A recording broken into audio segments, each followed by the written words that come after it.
નમસ્કાર મિત્રો, સ્વાગત છે તમારું મારી YouTube channel Nihul Mavani education and culture. મિત્રો, ફરી પાછા ઉપસ્થિત છીએ એક નવા જ્ઞાન સાથે, એક નવા વિષય સાથે. મિત્રો, આજનો વિષય આપણા માટે ખૂબ મજેદાર છે.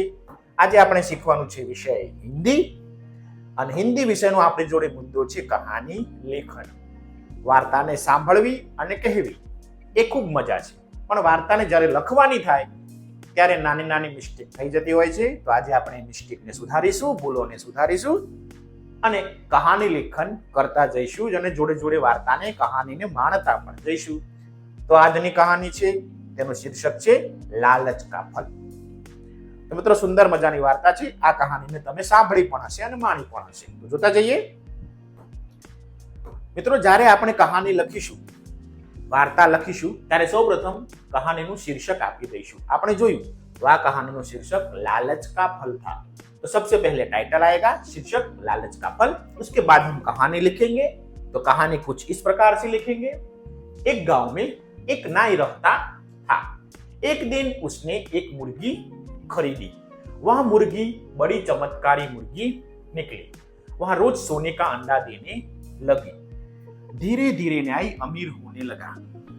उसकी अमीरी की चर्चा पूरे शहर में होने लगी. लोग उसकी बड़ी इज्जत करने लगे, केम के હવે ન્યાય તો બહુ પૈસા વાળો થઈ ગયો હતો. આગળ જોઈએ કહાનીને.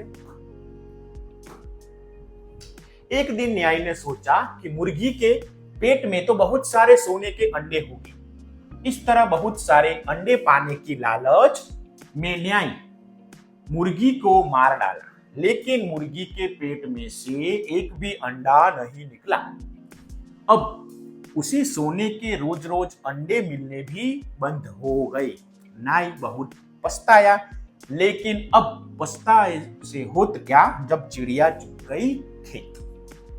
મિત્રો, આ રીતે લાલચ કરી ન્યાયે અને મુર્ગીને મારી નાખી, તો હવે એને ઈંડા મળતા બંધ થઈ ગયા. તો મિત્રો, આ રીતે આપણે વાર્તાને લખી શકીએ. વાર્તા તમને હિન્દીમાં કહું તો ઢાંચે કે સ્વરૂપ में, એટલે કે મુદ્દા પરથી વાર્તા લેખન કરવાનું થાય, અથવા प्रारूप के स्वरूप में, એટલે કે मुद्दा स्वरूपे લખવાની થાય. जोड़े जोड़े कहानी कभी कभी अधूरी छोड़ दी जाती है और आपको प्रश्न किया जाता है इस कहानी को पूर्ण कीजिए. तो વાર્તાને સાંભળેલી હશે, કેવી રીતના લખવી તે જોયેલી હશે, તો આપણે વાર્તાને સરળતાથી લખી શકીશું.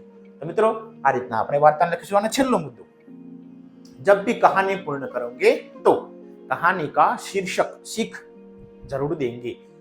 इस कहानी से हमें यह सीख मिलती है कि लालच करना चाहिए नहीं. तो वार्ता लखो त्यारे सीख जरूरથી લખજો. ફરીથી યાદ અપાવી દઉં. વાર્તાનું શીર્ષક, ત્યારબાદ કહાની લેખન, 1, 2 અથવા તો 3 પરિચ્છેદ કરીશું. જેવી જેવી વાર્તા, જેવી જેવી કહાની, और कहानी के अंत में सीख. આપણને આ વાર્તા ઉપરથી શું શીખવા મળ્યું તે જરૂરથી લખીશું. તો આ રીતે આપણે વાર્તાને પૂર્ણ કરીશું. મિત્રો, આશા રાખું છું કે તમને આ વાર્તા ગમી હશે અને અમારો વિડીયો પણ ગમ્યો હશે. જો મિત્રો તમને વિડીયો ગમ્યો હોય તો વિડીયોને શેર કરજો અને લાઈક જરૂરથી કરજો. જોડે જોડે અમારી આ બંને ચેનલને સબસ્ક્રાઇબ જરૂરથી કરી લેજો, જેથી નવા વિડીયો લઈને આવું તો તમારા સુધી ઝડપથી પહોંચી શકું.